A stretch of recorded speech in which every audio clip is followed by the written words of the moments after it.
Hello friends, welcome to my YouTube channel Chemistry Master Class 11 Chemistry Chapter number 1 રસાયણ વિજ્ઞાનની કેટલીક પાયાની સંકલ્પનાઓ. તો આજના ટોપિક જોતા પહેલાં આપણે ક્વિકલી રિવિઝન કરીએ. આપણે પહેલાંના લેક્ચરમાં શું જોયું હતું? તો આપણે પહેલાંના લેક્ચરમાં જોયું હતું દ્રવ્યના ગુણધર્મ અને તેનું માપન. દ્રવ્યના ગુણધર્મ જોયા હતા ભૌતિક અને રાસાયણિક, બંને વચ્ચે શું તફાવત છે, કોને ભૌતિક કહેવાય, કોને રાસાયણિક ગુણધર્મ કહેવાય એ જોયું હતું. એક એક્ઝામ્પલ પણ આપણે લીધું હતું, રાઈટ. પછી આપણે જોયું હતું માપન પદ્ધતિઓ. પહેલાં શું હતી? બે માપન પદ્ધતિ હતી, ઇંગ્લિશ અને મેટ્રિક પદ્ધતિ હતી, જેમાં 3 મૂળભૂત રાશિનો સમાવેશ થતો હતો.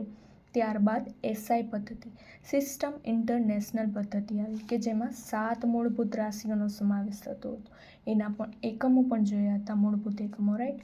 પછી આપણે જોઈએ સાધિત એકમ. સાધિત એકમ કોને કહેવાય એનું એક્ઝામ્પલ લીધું, બળનું. એનો એકમ કઈ રીતે મેળવ્યો એ જોયું. ત્યાર પછી દ્રવ્યના ગુણધર્મ, દળ અને વજન જોયું. દળ કોને કહેવાય, વજન કોને કહેવાય, બંને વચ્ચે શું સંબંધ રહેલો છે એનું સૂત્ર જોયું. નાનું એવું એક એક્ઝામ્પલ જોયું હતું. ત્યારબાદ આપણે જોયું કદ. તો કે કદ કોને કહેવાય, કદનો એકમ કઈ રીતે મેળવ્યો એ જોયું હતું. પછી જોયું ઘનતા. ઘનતા કોને કહેવાય એ જોયું. ઘનતાનું આપણે એકમ જોયું, એનો નાનો એકમ જોયું, ગ્રામ પર સેન્ટીમીટર ક્યુબ. આપણે એ જોયું હતું, રાઈટ. પછી શું જોયું હતું? તાપમાન જોયું હતું. તાપમાન કોને કહેવાય એ જોયું. તાપમાનના ત્રણેય એકમો જોયા, સેલ્સિયસ, ફેરનહીટ અને કેલ્વિન. આ ત્રણેયને એકબીજામાં કન્વર્ટ કઈ રીતે કરાય એ જોયું હતું, એના સૂત્ર જોયા હતા. આપણે નાનું એવું એક એક્ઝામ્પલ પણ લીધું હતું, રાઈટ.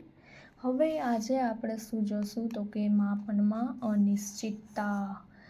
આ ટોપિક ખૂબ જ ઇન્ટરેસ્ટિંગ છે, કેમ કે આમાં કેમેસ્ટ્રી કરતાં મેથ્સ વધુ જોવાનું છે. આજે આપણે અંકોની અંતાક્ષરી રમવાની છે. સો આપણે જોઈએ માપનમાં અનિશ્ચિતતા. તો આપણે થોડુંક યાદ કરીએ. આપણે જ્યારે નાના હતા, ધોરણ 6માં ભણતા હતા, ત્યારે આપણે શું કરતા હતા? એક ગતિ અને અંતરનું માપન કરીને એક ચેપ્ટર આવતું હતું, જેમાં આપણે શું જોયું હતું? તો કે એમાં શું જોયું હતું? આપણે આપણા ક્લાસરૂમની લંબાઈ પહોળાઈ માપતા હતા પગલાં દ્વારા. પછી આપણે બેન્ચની લંબાઈ અને પહોળાઈ માપતા હતા હાથના વેદ દ્વારા, રાઈટ. એવી ઘણી બધી અલગ અલગ રીતે આપણે માપ કરતા હતા. તો અહીંયા પણ હું તમને એમ કહું કે આ બુકની પહોળાઈ કેટલી છે? 20 સેન્ટીમીટર છે. પછી હું તમને કહું કે તમારામાંથી કોઈ એક આ બુકની પહોળાઈ સ્કેલની મદદથી માપો. શું તમારે પણ 20 સેન્ટીમીટર જ આવે છે? તો કે ના, અલગ અલગ માપ આવે છે, અલગ અલગ વેલ્યુ આવે છે. તો મિત્રો, થિયરિટિકલ વેલ્યુ અને પ્રેક્ટિકલ વેલ્યુ બંને અલગ અલગ આવે છે. તો કેટલી અલગ આવે છે બંને એકબીજાથી, વેલ્યુ કેટલી નજીક છે, કેટલી અનિશ્ચિતતા આવે છે માપનમાં, એ જોશું, રાઈટ. તો હવે જોઈએ વૈજ્ઞાનિક સંકેત. એના માટે પહેલાં જોઈએ વૈજ્ઞાનિક સંકેત.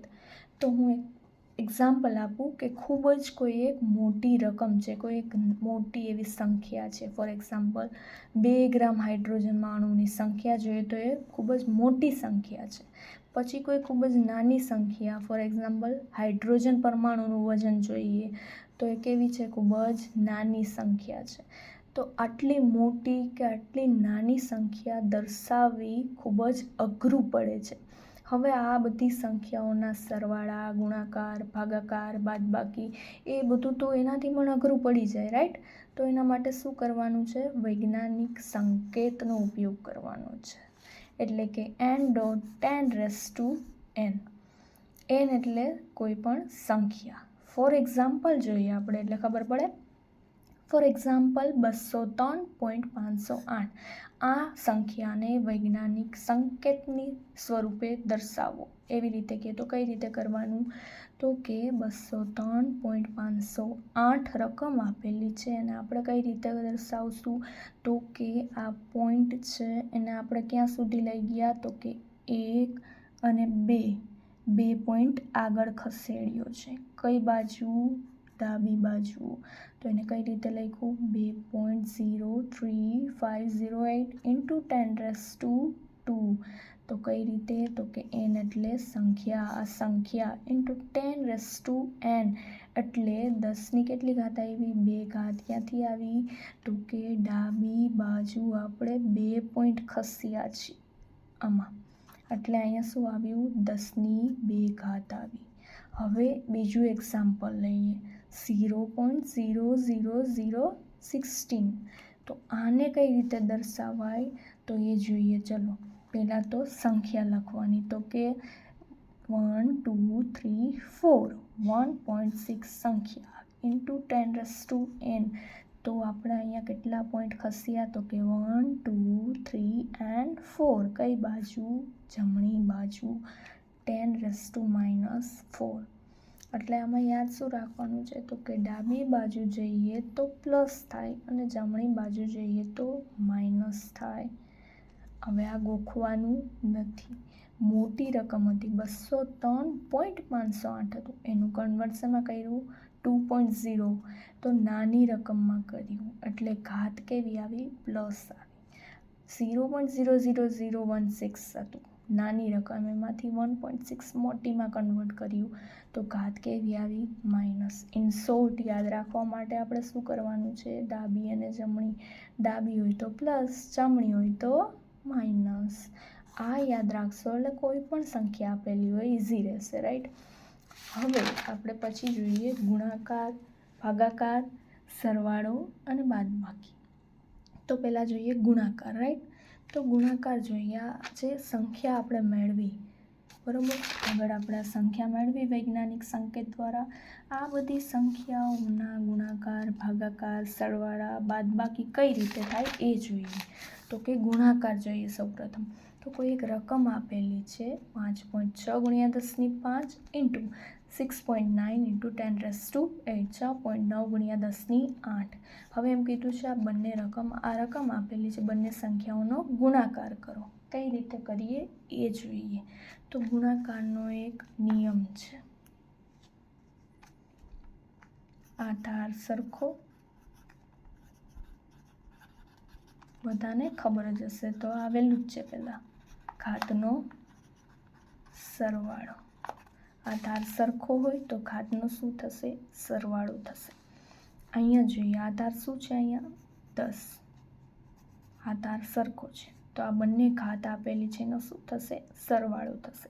તો બંને સંખ્યા છે એ અલગ લઈ લઈ, એનો ગુણાકાર કરી ઇન્ટુ અહીંયા આધાર સરખો છે, ઘાતનો સરવાળો. આ જવાબ આવ્યો, રાઈટ? હવે 38.64 આવ્યું છે, એને પણ હજી આપણે કન્વર્ટ કરી શકીએ છીએ. તો કે હા, હજી એક પોઈન્ટ આગળ જઈ શકીએ છીએ. 3.864 ઇન્ટુ કઈ બાજુ ખસ્યા? ડાબી બાજુ, એટલે શું થશે? પ્લસ. કેટલા પોઈન્ટ ખસ્યા? 1 પોઈન્ટ, તો શું થશે? +1 થશે, રાઈટ? પછી જોઈએ બીજું એક્ઝામ્પલ આપ્યું છે. તો એમાં શું આપ્યું છે? 9.8 × 10⁻2 ગુણ્યા 2.5 × 10⁻6. તો હવે જોઈએ આધાર કેવો છે? સરખો છે, તો ઘાતનો શું થશે? સરવાળો. તો આ બંને સંખ્યા અલગ લઈ અને એનો ગુણાકાર કરી ઇન્ટુ આધાર સરખો, ઘાતનો સરવાળો. અહીંયા સરવાળો, રાઈટ? તો શું થયું? 6 ને 2 8. પણ નિશાની કેવી આવશે? બંને કેવા છે? માઇનસ, તો નિશાની એની માઇનસમાં આવશે. આ સંખ્યા આવી, એને પણ કન્વર્ટ કરી શકીએ છીએ, રાઈટ? હજી એક પોઈન્ટ આગળ લઈ શકીએ છીએ. હવે અહીંયા ખાસ ધ્યાન રાખીએ, જો કઈ બાજુ ખસવાનું છે? ડાબી બાજુ. તો શું થશે આમાં? પ્લસ. કેટલા પોઈન્ટ? તો કે 1 પોઈન્ટ ખસવાનો છે, તો શું થશે? +1. -8માંથી 1 જાય તો -7. નિશાની હંમેશા મોટી રકમની આવે, રાઈટ? એ તો તમને બધાને ખબર જ છે. તો આ એનો ફાઇનલ આન્સર આવ્યો. તો આ હતું ગુણાકાર. ગુણાકારમાં એક જ વાત યાદ રાખવાની છે, આધાર સરખો, ઘાતનો સરવાળો. હવે એ જ રીતે ભાગાકાર જોઈએ. તો ભાગાકાર જોતા પહેલાં એનો એક નિયમ જોઈએ. શું? આધાર સરખો, તો શું થશે? ઘાતની બાદબાકી. આધાર સરખો હોય તો ઘાતની શું થઈ જાય? બાદબાકી થઈ જાય. એમાં એક એક્ઝામ્પલ આપ્યું છે, જોઈએ આપણે.